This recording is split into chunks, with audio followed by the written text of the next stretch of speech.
इमरान खान आज 190 million pound case और Al-Qadir trust scandal में नैब रावलपिंडी में पेश हुए और पहली बार तफ्तीश में शामिल हो गए, जबकि इसी केस में इमरान खान की अहलिया बुशरा बीबी को एहतसाब अदालत ने 31 मई तक उबूरी जमानत दे दी है। इमरान खान आज बुशरा बीबी के साथ लाहौर से इस्लामाबाद पहुंचे और पहले इंसदादी दहशतगर्दी की अदालत से 8 मुकदमात में 8 जून तक उबूरी जमानत हासिल कर ली और फिर नैब रावलपिंडी रवाना हो गए, जहां उनकी पेशी के लिए सिक्योरिटी के सख्त इंतजाम किए गए थे। इमरान खान जैसे ही नैब के दफ्तर पहुंचे तो नैब की कंबाइंड इन्वेस्टिगेशन टीम ने उनको बाज़ाब्ता तौर पर तफ्तीश में शामिल कर लिया। ज़राए के मुताबिक दौरान तफ्तीश नैब की जानिब से इमरान खान से 20 सवालात के जवाब तलब किए गए। इमरान खान से बरतानवी क्राइम एजेंसी के साथ खतो किताबत के रिकॉर्ड से मुतालिक सवालात पूछे गए। इमरान खान से 19 करोड़ पाउंड के फ्रीजिंग ऑर्डर्स का रिकॉर्ड भी मांगा गया। नैब की जानिब से इमरान खान से अलकादिर यूनिवर्सिटी से मिलने वाले तमाम अतियात का रिकॉर्ड तलब किया गया। साथ ही इमरान खान से अलकादिर ट्रस्ट को अतियात देने वालों का रिकॉर्ड भी मांगा गया और ये रिकॉर्ड भी मांगा गया कि इमरान खान ने खुद अलकादिर ट्रस्ट को कितने अतियात दिए हैं। इसके अलावा अलकादिर यूनिवर्सिटी के पंजाब हायर एजुकेशन से इल्हाक का रिकॉर्ड भी मांगा गया और अलकादिर ट्रस्ट और मुल्जिमान की कंपनी के दरमियान ट्रस्ट डीड का रिकॉर्ड भी तलब किया गया। ज़राए के मुताबिक इन सवालात पर इमरान खान ने जवाब दिया कि 190 मिलियन पाउंड से मुतालिक फैसले का रिकॉर्ड काबीना डिवीजन के पास है। बरतानिया की नेशनल क्राइम एजेंसी के रिकॉर्ड तक मेरी रसाई नहीं है, जबकि अलकादिर ट्रस्ट का रिकॉर्ड नैब को पहले ही मिल चुका है। नैब की कंबाइंड इन्वेस्टिगेशन टीम ने 1 घंटे से ज़ायद वक्त तक इमरान खान से तफ्तीश की और फिर इमरान खान लाहौर के लिए रवाना हो गए। इमरान खान ने आज ही नैब के 19 मई के नोटिस का भी जवाब दे दिया है और मौक़िफ़ अख्तियार किया है कि नैब के भेजे गए नोटिस से वाज़ेह है कि इन इल्ज़ामात की बुनियाद वफाकी काबीना की जानिब से दिसंबर 2019 में राजदाराना मुआहदे की मंजूरी है। 190 मिलियन पाउंड की रकम सुप्रीम कोर्ट के अकाउंट में मौजूद है। इस रकम से किसी किस्म का कोई ज़ाती फ़ायदा नहीं उठाया गया। नैब की जानिब से करप्शन के इल्ज़ामात मन घड़त, बेबुनियाद और बदनीयती पर मबनी है। मैंने या मेरी अहलिया ने बतौर ट्रस्टी किसी इराजी या दीगर ज़राए से माली फ़ायदा नहीं उठाया। काबीना ने इस राजदाराना मुआहदे की मंजूरी मुत्तफ़िका तौर पर कानून के मुताबिक दी थी। आज नैब में पेशी से पहले इमरान खान ने कल अपनी पार्टी के कारकुनों के सवालों के जवाब देते हुए के 190 मिलियन पाउंड का भी दिफा किया और अपने वजीर कानून पर ही जिम्मेदारी डाल दी। और एनसीए फैसला करती है आपस में सीक्रेट एग्रीमेंट में कि ये जो पैसे हैं 190 मिलियन पाउंड्स होते हैं, उसमें 190 मिलियन पाउंड्स जो सुप्रीम कोर्ट का जो अकाउंट था जिसमें ने पैसे देने थे, सुप्रीम कोर्ट ने कहा था फाइन दो, उसमें वो कहता है कि मैं उसमें डिपॉजिट करता हूं। कैबिनेट के सामने 3 दिसंबर को, यानी अब ये ट्रस्ट शुरू हुआ है, 3 दिसंबर को एग्रीमेंट आती है कि जी क्या आप ये कॉन्फिडेंशियल अगर और एनसीए के कॉन्फिडेंशियल एग्रीमेंट को मानते हैं तो ये 190 मिलियन पाउंड पाकिस्तान के अंदर आ जाएगा सुप्रीम कोर्ट के अकाउंट में। लेकिन अगर आप ये नहीं मानते और आप चाहते हैं कि इसको कंटेस्ट करना है तो फिर आपको इंग्लैंड के अंदर इसके ऊपर केस करना पड़ेगा। अब वहां हमारे वकील बैठे होते हैं, हमारा लॉयर बैठे होते हैं, हमारा लॉ मिनिस्टर बैठे होते हैं, वो एडवाइज करते हैं कि पाकिस्तान $100 मिलियन बाहर लिटिगेशन में हार चुका है अब तक, तो हमें बाहर पहले साबित करना पड़ेगा कि ये पैसा पाकिस्तान से मनी लॉन्ड्रिंग होके आया है। फिर और ये 5-6 साल केस चलेगा और फिर अगर आप केस हार गए तो ये पैसा इंग्लैंड में रह जाएगा। कैबिनेट फैसला करती है कि जी हमें 190 मिलियन पाउंड आ रहा है, कभी इतना पैसा आया नहीं, हम एक्सेप्ट कर जाते हैं। इमरान खान मुसलसल काबीना का सहारा ले रहे हैं और अब वजीर कानून पर इस मुआहदे के मशवरे की जिम्मेदारी भी डाल रहे हैं, मगर काबीना के 3 अरकान पहले ही कह चुके हैं कि हमसे सील्ड लिफाफे पर दस्तखत कराए गए और अब इमरान खान ने अपनी हुकूमत के वजीर कानून पर जिम्मेदारी डाली है। तो हमने इस बारे में खुद उस वक्त के वजीर कानून फ़रोग नसीम से रब्ता किया तो फ़रोग नसीम ने हमें जवाब दिया कि मैंने ऐसा कोई मशवरा इमरान खान को नहीं दिया था। उस काबीना इजलास के एजेंडे में यह मुआहदा शामिल ही नहीं था।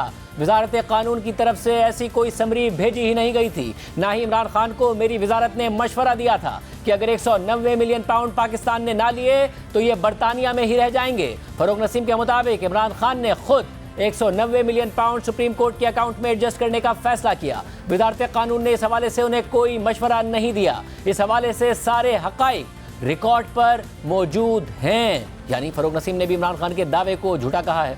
आज नैब को जवाब में इमरान खान ने पूरी काबीना पर जिम्मेदारी डाली और पहले भी डाल चुके हैं।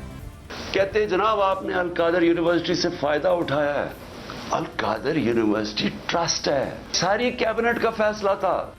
मगर काबीना के 3 अरकान फवाद चौधरी, शेख रशीद और फैसल वाउडा ये कहकर इमरान खान को चार्जशीट कर चुके हैं कि उनसे सील लिफाफे पर दस्तखत कराए गए और ये दस्तखत इमरान खान की मौजूदगी में शहजाद अकबर ने कराए और इस पर बात करने से भी मना किया। उन वज़रा ने भी वज़ीर कानून का कोई जिक्र नहीं किया। जो मुआहदा हुआ उसमें सुप्रीम कोर्ट का जिक्र था। मैंने तो मुआहदा नहीं देखा। आप कैबिनेट के मेंबर नहीं रहे? नहीं, वो सील कौन था? कैबिनेट ने भी नहीं देखा। मैं सील था। वाउडा ने कल हमारे प्रोग्राम में मजीद दावा किया कि शहजाद अकबर अकेले मुलविस नहीं हैं, उन्हें एक खास आदमी की सपोर्ट हासिल थी। मैं भी कारोबारी हूँ और मेरे 100 रुपये अगर फंसे हों तो मैं भी वही काम करता जो उस कारोबारी ने किया कि 20 रुपये देके काम करा लेता, अपने 100 रुपये वसूल कर लेता। लेकिन आप शहजाद अकबर साहब को अकेले ना घसीटें। शहजाद अकबर को एक खासी सपोर्ट थी ख़ास आदमी की, और वो इतना ख़ास था कि वो IB को भी संभाल लेता था और बाकी इंटेलिजेंस एजेंसी की रिपोर्ट्स भी संभाल लेता था। उस खास का बड़ा ख़ास रोल है इस पैसा कमाने से लेके पैसा बांटने तक। घेरे में रखकर इतना बड़ा फैसला कर लिया गया और कौमी खजाने को अरबों रुपए का नुकसान पहुंचाया गया, और अब इमरान खान ये मौक़िफ़ अपना रहे हैं कि ये पैसे तो हुकूमत पाकिस्तान को मिलने ही नहीं थे, बल्कि NCA ने प्रॉपर्टी टाइकून से डील कर ली थी और उन्हीं को वापस कर दिए थे।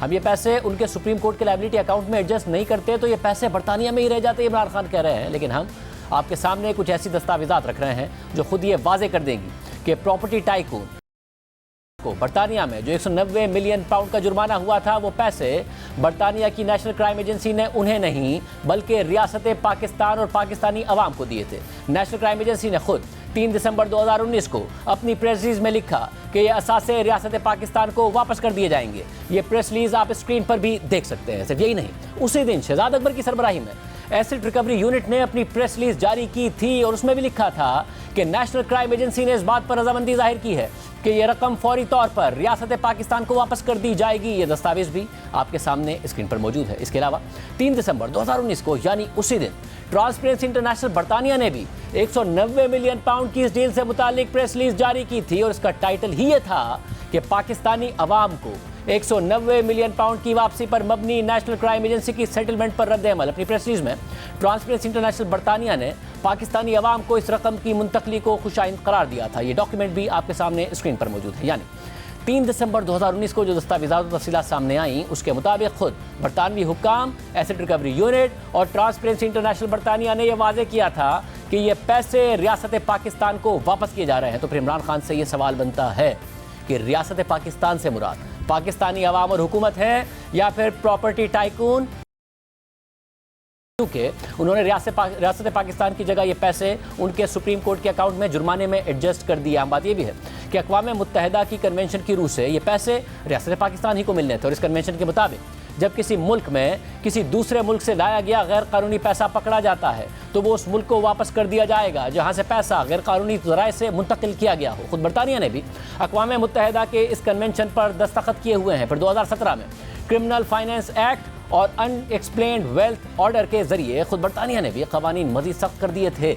हमने उस वक्त भी शहजाद अकबर से कहा था कि बरतानिया कैसे हुकूमत पाकिस्तान को पाबंद कर सकता है कि पाकिस्तान में पैसा आएगा तो किस अकाउंट में जाएगा। इसके अलावा साबिक वज़ीर इत्तलात फवाद चौधरी ने साफ़ी मतीउल जान के साथ इंटरव्यू के दौरान इस स्कैंडल का दिफा किया, लेकिन साथ ही ये भी कहा कि प्रॉपर्टी टाइकून और NCA के दरमियान प्ली बार्गेन हुई थी। NCA और अली के दरमियान जो एग्रीमेंट हुआ है ये खुफिया रखा जाएगा, ये डिस्क्लोज नहीं किया जाएगा। वजह, जब भी कोई प्ली बार्गेन होता है वो किसी टर्म्स एंड कंडीशंस पे होता है। अगर नेशनल क्राइम एजेंसी से प्ली बार्गेन हुई थी तो फिर सवाल ये है कि ये रकम वापस ही को क्यों दे दी गई, क्योंकि प्ली बार्गेन में तो रकम उसी शख्स को वापस नहीं मिलती बल्कि उससे जब्त कर ली जाती है। पाकिस्तान में भी नैब के कानून के तहत यही होता है, क्योंकि प्ली बार्गेन के तहत कोई शख्स अपना जुर्म तस्लीम करते हुए रकम रियासत के हवाले करता है, उसे वापस नहीं दे दी जाती है।